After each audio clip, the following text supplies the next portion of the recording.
英語聞き流し10分間、名作リスニング、英語テキストと MP3 ダウンロード、その他の物語は、ホームページよりご利用いただけます。88thpp.com 88thpp.com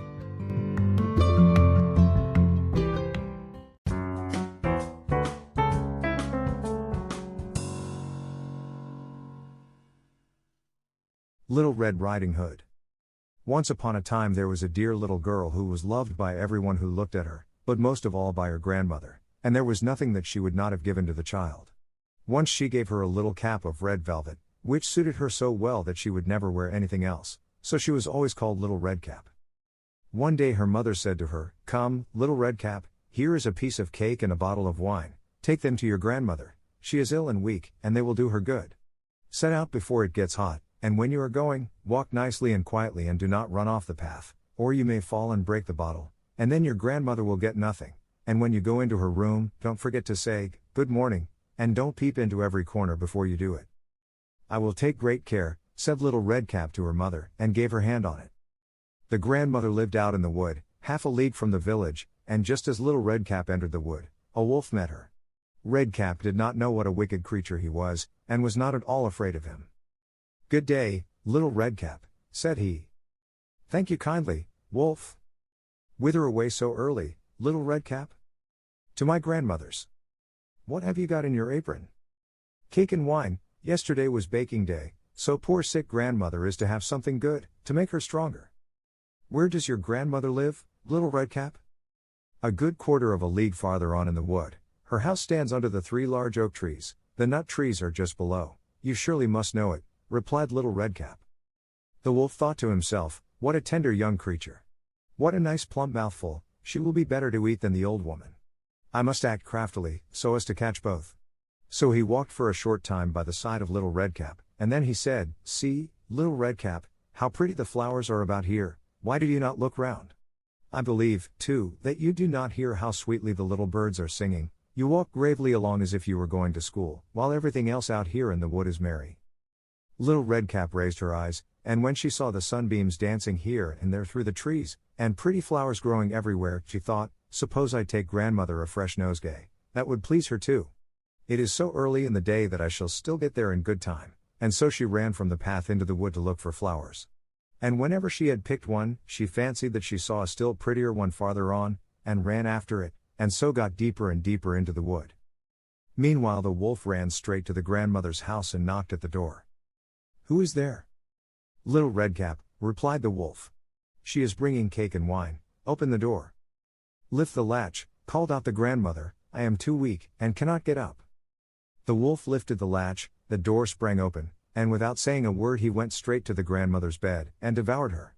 Then he put on her clothes, dressed himself in her cap, laid himself in bed and drew the curtains.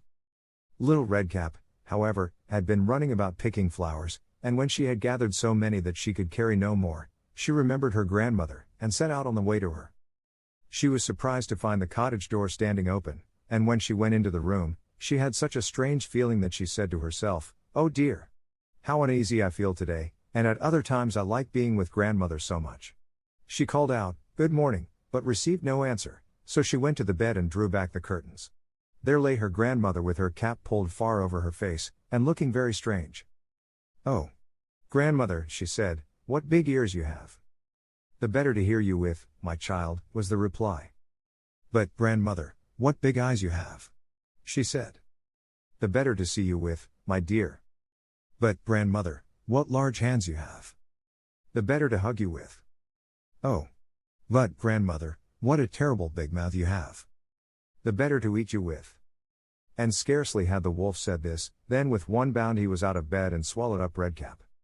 When the wolf had appeased his appetite, he lay down again in the bed, fell asleep and began to snore very loud. The huntsman was just passing the house, and thought to himself, "How the old woman is snoring. I must just see if she wants anything." So he went into the room, and when he came to the bed, he saw that the wolf was lying in it. "Do I find you here, you old sinner?" said he. "I have long sought you." Then just as he was going to fire at him, it occurred to him that the wolf might have devoured the grandmother, and that she might still be saved, so he did not fire, but took a pair of scissors, and began to cut open the stomach of the sleeping wolf. When he had made 2 snips, he saw the little red cap shining, and then he made 2 snips more, and the little girl sprang out, crying, "Ah, how frightened I have been!" How dark it was inside the wolf, and after that the aged grandmother came out alive also, but scarcely able to breathe. Redcap, however, quickly fetched great stones with which they filled the wolf's belly, and when he awoke, he wanted to run away, but the stones were so heavy that he collapsed at once and fell dead. Then all 3 were delighted.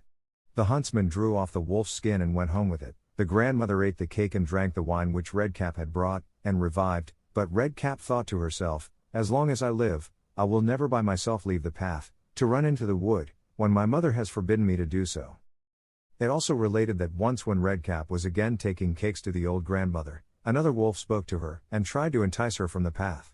Redcap, however, was on her guard, and went straight forward on her way, and told her grandmother that she had met the wolf, and that he had said good morning to her, but with such a wicked look in his eyes, that if they had not been on the public road she was certain he would have eaten her up.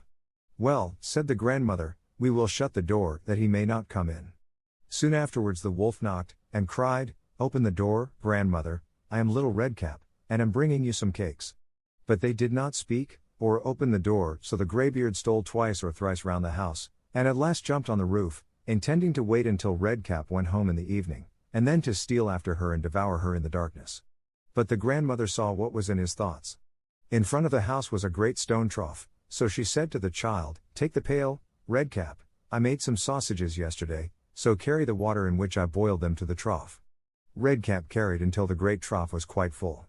Then the smell of the sausages reached the wolf, and he sniffed and peeped down, and at last stretched out his neck so far that he could no longer keep his footing and began to slip, and slipped down from the roof straight into the great trough, and was drowned. But Redcap went joyously home, and no one ever did anything to harm her again.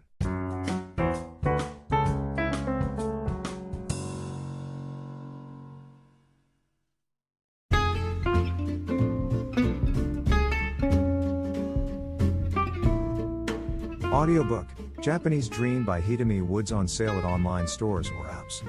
Apple, Audible, Google Play, Nook Audiobooks, 43 available distributors in total.